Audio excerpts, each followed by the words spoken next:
Welcome to Marathon Champions, the podcast where running legends Benji Durden, Bill Rogers, and Ron Tabb share their timeless wisdom on marathon training and inspire listeners with their wealth of experience. These champions continue to impact the running world today. New York was your fastest time. It's a great time. You had the great duel with Dixon. And I remember walking into the New York Roadrunners Club after that year. They didn't have any photos of me in there or anything, but they had a photo of Dixon and you, Dixon with his arms upraised. It was a media thing, a media moment. And became famous, really. And I think you ran a brilliant race. I've seen the footage of you, going from the gun. It's kind of an unusual thing, but look what Cisse Lemma did at Boston 2 years ago. I think it was. He took off on his own. And I think that works sometimes. Shorter did it in 72 at 8 miles. You know what I mean? If you're really, really fit, you were very fit and you won the races despite your main competition was the weather in Boston. Boston. Yeah. Boston, it was always like that. If you had a good day, you had to go for it because you didn't get a good day that often. Well, hindsight's 2020, right? Oh yeah. So in 84, I was in great shape. I'd done a finished second. I'd become the British record holder for the marathon. I could go back and run London as the Olympic trial. It was an unofficial Olympic trial, or I could stay here, finish my classes, and get my degree and run Boston. So I decided to stay here and run Boston, and all I needed to do was run a solid time and win the race, and pray that nobody in London ran faster than 2:09:08. They didn't. I ran Boston, and I set off. I was running pretty consistent. I ran 10 minutes. I was on for 2:10, and at about 5. Once I got to Heartbreak, I was feeling good. I just decided to cruise in without killing myself because my mind, I'm thinking of the Olympics. So I just decided to cruise in, save myself for the Olympics. The Olympics comes round. Again, I get strep throat. I got into the Olympic Village on the Monday morning. Tuesday morning, got up and I had strep throat again. 2 days in bed, antibiotics. I stood on the line, looking at everybody and said, God, I hope you all feel as bad as me. And, I stayed, I was with the leaders through about 15K. And then, there was nothing there. I was gone. And I always look back now and say, you know what, that race in Boston, I left a lot on the table. I should have taken it then, but I didn't. You're the winningest Briton ever, I believe. Ron Hill won Boston, but you got 2 victories under very different circumstances, showing you could win in very different circumstances. And you could also do a speed race over a challenging course like New York.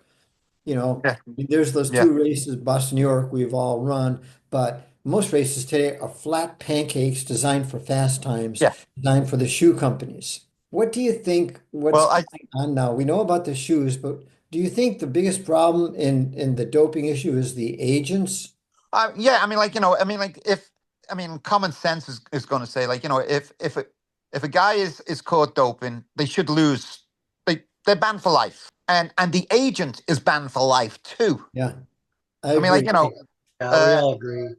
That has to be that should be a norm. That should be without doubt put into the book. One agent that's had several athletes that have been banned, and he continues to be one of the top agents. Yeah, and that's the national body.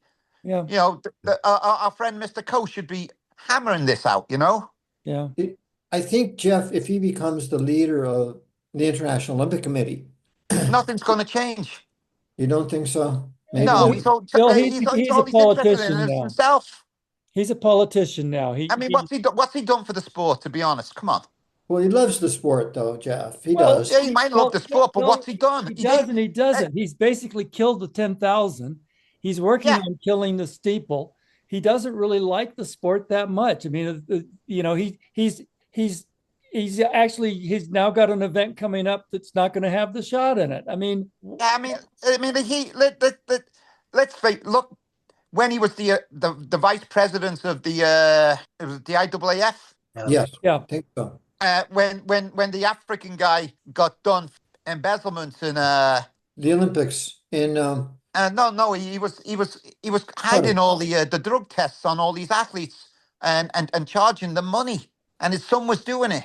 yeah, I know, from and Senegal. and and and, and he got kicked out. The vice president was Coe. Well, what the hell was he doing as vice president? I don't I mean, think like, any if you're vice president, you should know what's going on in the sports. He One had would no idea hope. what was going on. So, I have no respect for the man. Well, let's see what happens. One of the good news stories is recently the BAA has taken a look at some of their races and found some instances where people have cheated, were given the prize money, and got caught. Now the BAA is sending checks to the people who are right behind them, giving them the proper prize money they really won that day. So that is happening now. And that has to spread to the other World Marathon majors if Yeah, Boston. but don't you think that's because they said they're not paying, and wasn't it? It came out in the press, didn't it? Because somebody complained, Well, I was and talking to it the was BAA. forced. They were forced. As well as that's the races are doing things. Some races are doing things like that. That's not the governing body. The governing body is not doing things they should do. It's just frustrating. We see performances that are so totally unbelievable that we just sit there with our jaws on the floor, and the governing bodies are sharing it and saying wonderful, wonderful, wonderful, and not saying, well, we need to check their blood a little better. Well, Benji, you have to remember one thing. This is about money. Oh yeah, we know. These big major marathons are making a lot of money, and they're doing a lot of good because they're getting more and more people. Our sport is leading more and more people into it, not just marathoning, but walking, running. I call them the cardio Olympic sports, which we've all played our role in it and done well. We were lucky. I think it was almost better in some ways those days, but I do like the system where you can win appearance money and prize money. The public still doesn't know about appearance money in the sport. It should be. I mean, see in baseball, we see these big contracts, and that makes it a little more popular. Yes. It would be nice to know how much Grant Fisher got for his records. Or Ilya Kipchoge got to run Boston. Yeah, I mean, those kind of things. The public would sit up and say, "Hey, that's a legitimate sport." It's coming up. Yeah, but okay, so I'll present this, Bill and Benji and Geoff. So for me, I didn't want people knowing what I was getting paid for appearance fees when I was running.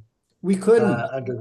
We couldn't. Yeah, but we could in the 80s because I still didn't want people knowing what I was getting paid under the table for my appearance fees. Yeah. Oh, I agree with you, Ron. It was something that we all avoided. It's a different world now. Yes. Yeah, that's true. You're true. I mean, we came from a world where we weren't even supposed to admit we got that. And it took a while before admitting that we got that was something we were comfortable with.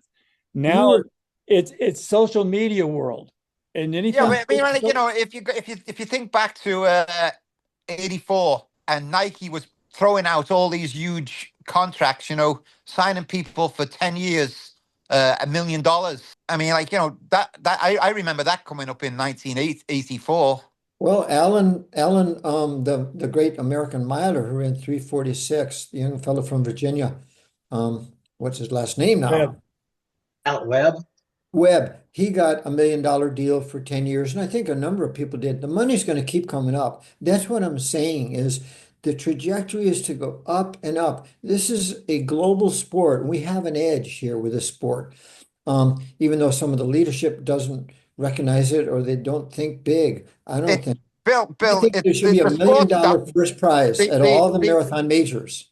The sport is dying at grassroots level. Well, the competitive sport is dying. The participation sport is, or participation. I mean, we're talking. It's a health and fitness sport now. Yeah, the idea of working hard and the number of people, I mean, like you go to the UK, the national body there is bankrupt. You go to France, the national body is bankrupt. You look at the track meets all over Europe are not the same track meets that we had in the 70s and 80s. They're disappearing. Yeah. Like and all across they used to go out to Europe to run cross country races and road races. Now all the class races and the hard races have disappeared, and they've been taken over by Valencia. Fast courses. You know what I'm saying? They've been taken over by events that are catered to make you run fast, flat, fast, and downhill. But whatever. Hmm. And you go there, and it's. But is that bad, Geoff? Why is that bad? Oh, I'm not saying it's bad, but I'm saying is that It's different. it's different, and it's not. There's not as many. You mean look at the when we ran Boston. If you went down 300 people, 400 people, There was depth. there was quality. Yeah. And now a guy that was finishing 300th when we were running would finish in the top 50 now. Yeah. Yeah, that may be true, but I think that's the nature of sport. How many people make NBA teams, baseball teams, soccer teams? Just a small number. And I just think, Yeah, but Bill, it's easier to be a competitor in road racing in this world than it is to be an NBA or football, etc. of course, And you can be out there, if you you're can willing take to put part. in the time, you can be in the top 50 now at Boston, where it used to be you could train your ass off and you couldn't get in the top 100. Yeah. Well, I think it's interesting. I think the sport's going to grow. The numbers of participants, I don't see it as bad. I Well, see no, it as great. I'm not saying that it's Yeah, bad that we have a lot of but- participants. I'm saying So it's now, bad now, that we now don't we're have talking participants. I'm going to say the participants. But they count, Geoff. I'm talking about competition. Yeah, I agree with Competition. you, Geoff. We got to look at this as our sport is about competition. Why did you run, Bill? Why did Ron run? Why did Benji run? course. You stood on that line to win. We were about competition. We were there to run fast and to kick ass. Mhm. Now, Well, we're a unique now sport. it's not about that. It's about having fun. Well, it's partially And about so, having fun, or it's a it's two lifeless thing different. too. It's two different animals. Yeah. It's changed. There are people who want to have either a medal from all the majors. They want to have and I did this. Want to have a race from every state. They want to have a race in every continent. And those are admirable things to do and interesting things to do. Yes. They're not competitive. Yeah. They're just participant. Yeah. And Okay, that's because become, most in a people way, don't more important do any now sport. than No. You're not going to get. You don't see Joe Blow playing for the Celtics no. or Joe Blow playing for the Kansas City whatever they are. I mean, that's still a competitive environment, and you don't get the masses doing those. So our sport's been our sport has changed. I mean, I remember going to road races in England, and there'd only be about 200 people there. But Yeah. it was 200 people there to race. Now you go, there's 2,000, and there But might be yes. 10 there to race. Isn't it better to have 10,000 running than 200? But no, what I'm saying is, Bill, that's not the sport that I was. Yes, I understand totally. If you're looking at it as a competitive event, it's better to have really serious people at the front. If you're looking at it for the health reasons, you're right, Bill. Having more people do it is good. But I like why can't both. we have both? Yeah, I think we will. Boston this year has loaded field. A lot of the top Americans are out there, and that's hard to put together. And I think races pick their fields a little more carefully, but they do like what gets the attention, super fast times.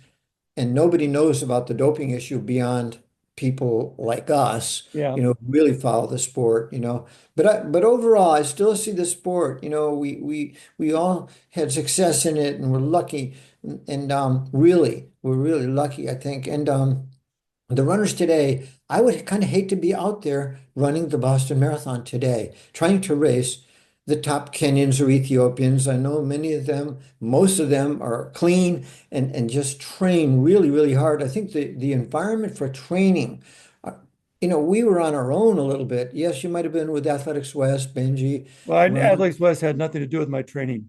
but you know what I'm saying. It started to get organized into teams. Whereas in the past, I was with the Greater Boston. I benefited greatly from my links, my training partners, and everything, and Coach Billy Squires. And I think that's, I'm not sure. Track, I think, is a little different from the roads. The roads is succeeding wildly, with the money and the banks, the sponsors. So I think and that's global. That's global. It's in Well, one of China, the things that just occurred Japan. to me that could happen, like say at Boston. So Boston, you talk about they put together an elite field. Well, they could Mhm. also have a sub-elite program where if you reached a certain time, you got a free entry. Mhm. If you I would and like maybe that. another tier of times, they try to arrange housing for you.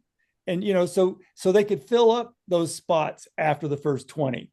I think they're trying to do that, Benji. If you look at their list of entrants, Well, yeah, but their list good. of entrants still is only like maybe 30 people on either side, either sex. Hey, Yeah, let's look at it 40 like maybe. this.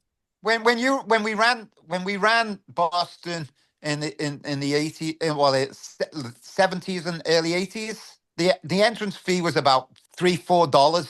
Yeah, Now we're down. And now it's like $400. Yep. yeah.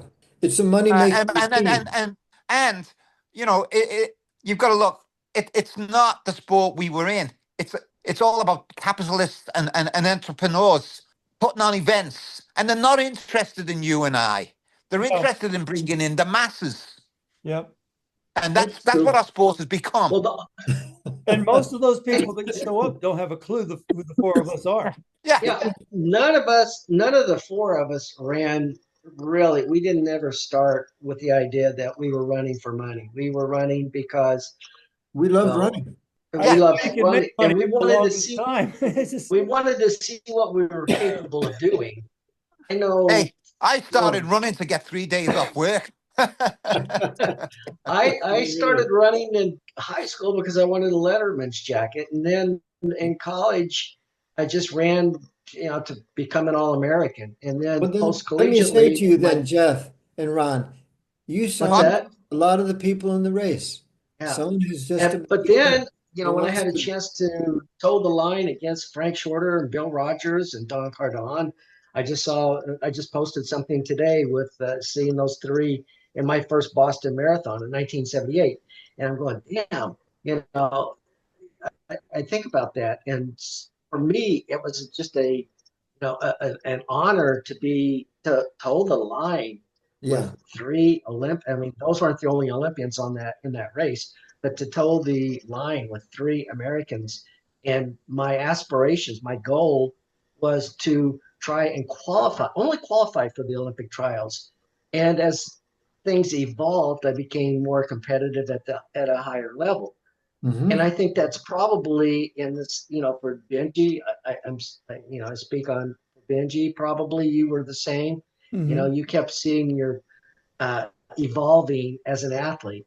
Probably the same thing with Geoff. Geoff, did you not see that you were evolving and becoming one of the best runners in Europe and yeah. I wanting to mean, like, see I how mean, far you could you, take it? you, I really didn't start running till I was like most probably 21, 22. Prior to that, I mean, when I went on the fire station, I was playing soccer on four different teams. Whenever I was off on a Saturday, I played Saturday. Whenever I was off on a Sunday, I played on Sunday. I played every Wednesday. Hey, Geoff, I have a soccer girl I'm coaching. She's ranked 15th in the nation in the 3,000. Yeah, And she plays forward, a lot of running. Do you think that the soccer helped you as to become a better runner? yeah. I mean, like, uh, the running helped me be a better soccer player because I was fitter than anybody else on the field. So, like, at the beginning, you know, 50-50 balls were 50-50. But as the game went on, there was no such thing as a 50-50 ball. It was my ball. And did it help me? Yeah. I mean, without a doubt. I mean, I had a lot of strength. I mean, it was, I was running the races in the fire department when I was running the races in the fire brigade. So this would be, let's see, 70, 73, 74. I go to races, but I wasn't training. All I was doing was playing soccer. And then I go and I go run a 6 mile race, a 7 mile race, a 6 mile cross country. And I wasn't running it. I wasn't interested in a running club.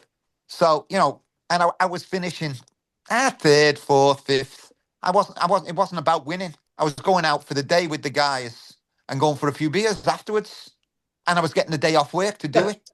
Then, as I say, they said they were going to have a trial race cross country, and you had to finish in the top 6 to be selected to go on the national team to go to Paris.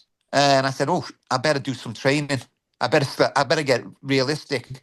So for 6 weeks, and I had no idea what I was doing. I just went out every day and ran 5 miles from my house as hard as I could. And I went to the trial race and I blew everybody away. And then I went to Paris and I blew everybody away there. And then suddenly the light went off and said, this is my sport. I think there's a talent factor in this sport too that people don't really discuss. It's hard to take a look at. There's so many aspects to it. But Ron, you and Geoff talking about soccer.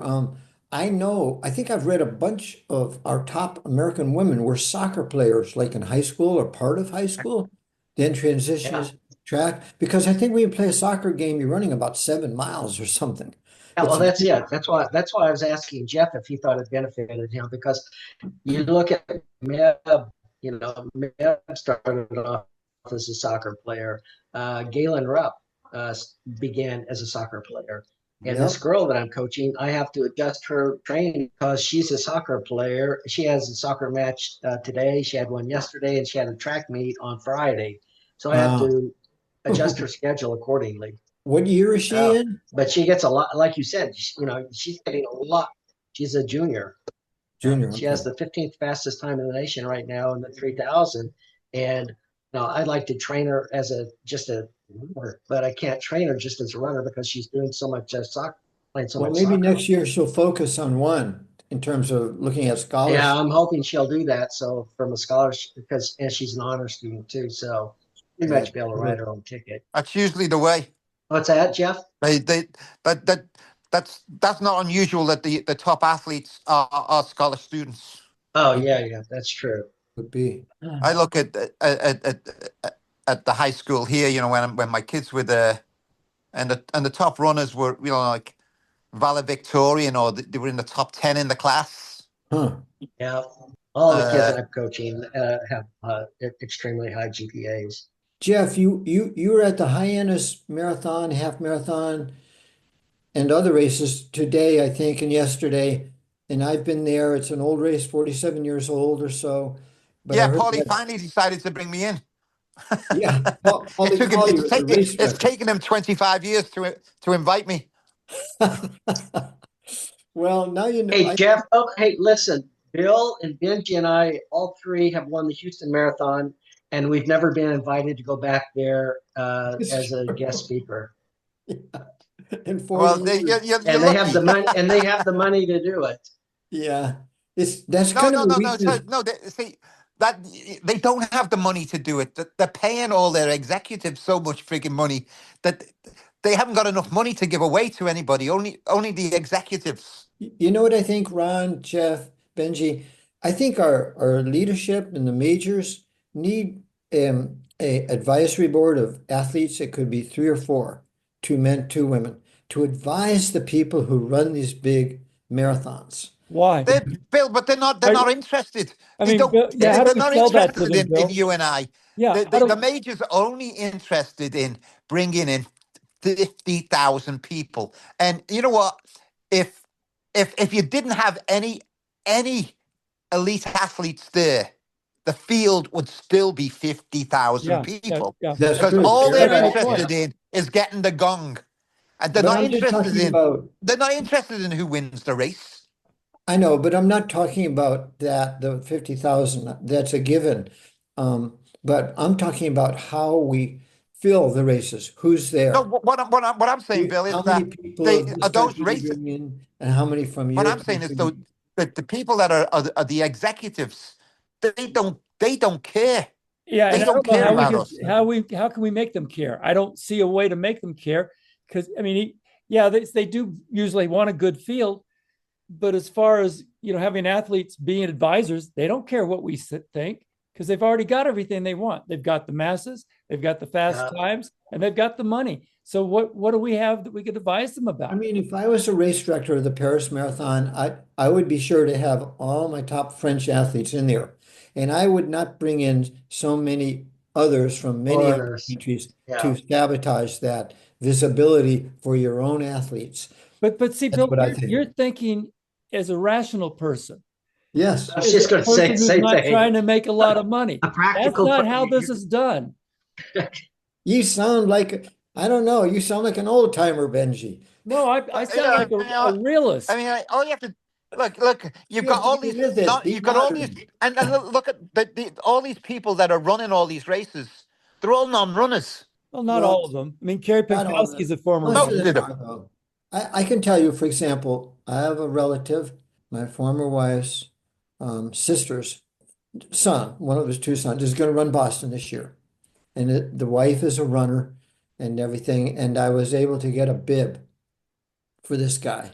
He's not a highly paid individual and everything, but he's a runner. His dad was a runner. His dad was a doctor who died at about the age of 40 or something of MRSA, some unusual disease. Mercer's 3 or 4 bad. days it killed him. So I said, this guy deserves this bib. He deserves to be out there and doing what his dad did. And I think that's our sport. The money and the wins and all are wonderful, and they're always going to be there because we are the greatest sport in the world. I've always believed in that. I don't look at these other sports that most people at football, I don't care about those sports. I think you have to have focus. That's what I believe. And so I think we're still defining that in the US. But around the world, these marathons are getting bigger and bigger. They don't have to put up with baseball and football. They have athletics. You know what I'm saying? No, you're going, Bill. But you go outside of. You've got your baseball, you got your football, but you go to Europe. They've got their soccer, they've got their rugby, and Yeah, in England you've got cricket. it's I a mean, like global sport. there's every country has other major sports. But That's just Jeff, in not. England, in Europe, athletics gets much more play. There is very little knowledgeable media here. Journalists who really know the sport and can write well, like here in But, Boston. They've but got one guy. we just said that that they're taking out all of the big races. I mean, like they're cutting it down. They're taking the 10,000 meters out. They're taking the steeplechase out. Yeah. I mean, like the Well, in they're track, taking out the shot and the javelin or whatever. a little bit, but I think you I mean, always like to take five events out of a meet. That's not a athletics little has bit, always Bill. changed. That's a lot. It's always changed, Jeff. Going No, back no, to the early yeah, days, But Bill, but they I mean, used like to have meets that Bill. lasted all Here's afternoon. Now they're trying to get them to be done in like 75 minutes. They say, try, but how long does a frigging tennis match last? 3 hours.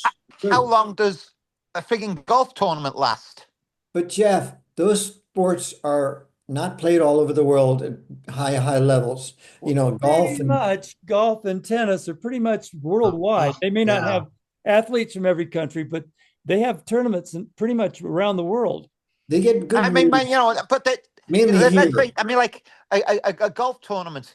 Uh, it starts at 7 in the morning, and you've got 2 or 4 guys, or is it 2 or 4? I don't know. I don't play golf, but they start off, and it's a slow process, and they're It's going all backwards day and for like forwards. 3 days. Yeah. It's boring.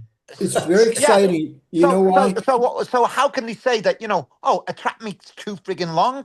Well, it's not that. It's what it is. They only need cameras at a number of the holes along the course. They don't have to move them around Well, and you don't have to follow move the runners. cameras around to the track meet either. They've got fixed position cameras. In fact, the track meet's one of the easiest things to televise. I bet you there are more Diamond League track meets than there are major golf tournaments or tennis tournaments. No, Bill. You're No, way There's off about line there, 20 of man. them. no, And then No. there's the big not road even race. close, Bill. Not even close. But our sport, road racing, like today there was the Gate River Run, and then there was the USA Track and Field Half Marathon in Atlanta. That's media coverage for our sport, a little bit. I think It could we're be, too but it, infatuated by these other sports. Not my fault because I never supported them, but I would put my money. I still believe the global sports are going to win. It's going to be soccer and athletics. Everything else is going to come in second and third. In time, you watch. You may be right, but I see so much excitement over cricket. I still don't know what the hell that's all about. I agree. Cricket's like the biggest sport in the world. Geoff, tell us what the hell is cricket? Well, it's better than friggin' baseball, man. Yeah, but what happens is, I've seen cricket last like for a week. Yeah, no. There's variations on cricket now, you know. I mean, and you know, you have a baseball game going on. They play each other 3 times or 4 times or 5 times back to back, don't they? They come in and they play Two three or games. three, maybe, I think. I don't really know, but there's I there's mean, a like a finite cricket number game. of baseball games in a year. Now in England we have county cricket, which is over 5 days, Uh-huh. and you know each team goes in twice. Geoff, could I ask you one question there? Yeah. I know you've got cricket and everything, and what's that Canadian sport where they roll the ball along and everything, but now I forgot what the hell I was going to ask. Oh, I know what it is. Aren't you waiting with bated breath in the United Kingdom and throughout Europe for football and baseball to come in there? It's already football's already there. I mean, like you know, I know they're trying to bring it they everywhere. have like at least at least 2 games from the Yeah, but that's nothing. NFL played in London every year. They try to sell it all over the world. China doesn't want it. I remember I was at an NFL I game. mean, like it's taken. I mean, like they come in and they'll have a sellout stadium. No, you've got soccer. You don't need football. No, but no, I'm saying though is oh, they that sell it out in less than 2 hours. It's sport football. American football has caught on in Europe. They're going to Australia this year for their first time. They're going to well, they went to South America last year. Bill, I'm with you though. I love the sport of track and field. That's why I've been doing it. That's why I'm still coaching and teaching young kids. And you know, Yes. this past weekend, I've got 4 kids that I'm coaching, and all of them set PRs. You know, at various distances. And you know, the thrill, the smiles that you see when they set a new personal Absolutely. record is absolutely, it's rewarding. You see that, and it Well, reminds me of how I got into sport.